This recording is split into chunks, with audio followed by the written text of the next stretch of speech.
whole world being blind. Meneer, nog enkele voorbeelde wat hierdie polarisasie versterk. Meneer President, as jy mense wil kwaad maak, moet jy hulle geskiedenis, hulle helde en hulle voorvaders beledig. Dis wat die ANC tans van die Afrikaner doen, omdat hulle geen beleid het oor die verandering van plekname nie. Ek het met verskeie ministers gepraat en probeer die beleid te bepaal. Jy weet, die Britte het net in een oorlog vanaf 1850 tot vandag verloor. Dit was teen die Afrikaners in 1881.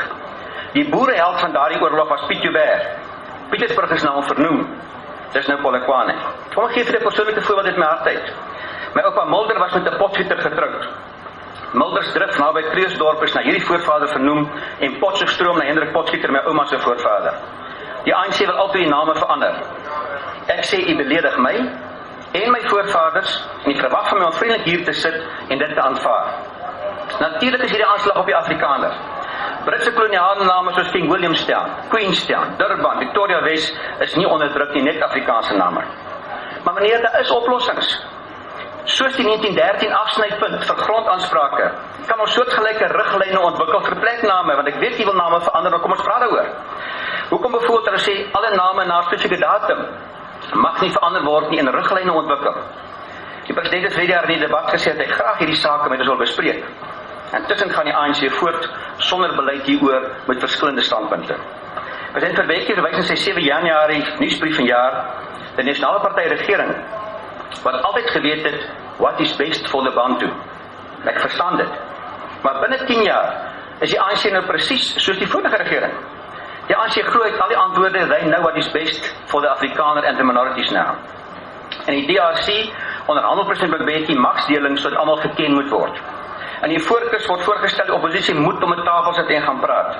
Maar in Suid-Afrika, die ANC sê, we know what is best for the Afrikaners and the other minority groups. Ons betaal almal belasting, maar ons kan nie bepaal wat er nie enkele sent daarvan gaan nie. Dit is nergens so duidelik as die huidige geveg om skole nie. Net 3% van alle skole in Suid-Afrika, 3% is eentalige Afrikaans. Meneer, hierdie skole is nie meer wit nie. Tog is die ANC deurlopend met hierdie skole besig.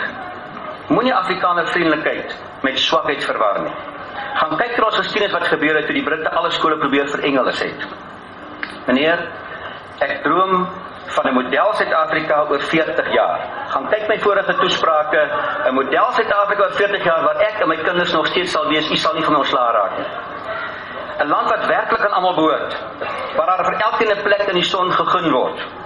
Maar meneer, nie op hierdie manier nie.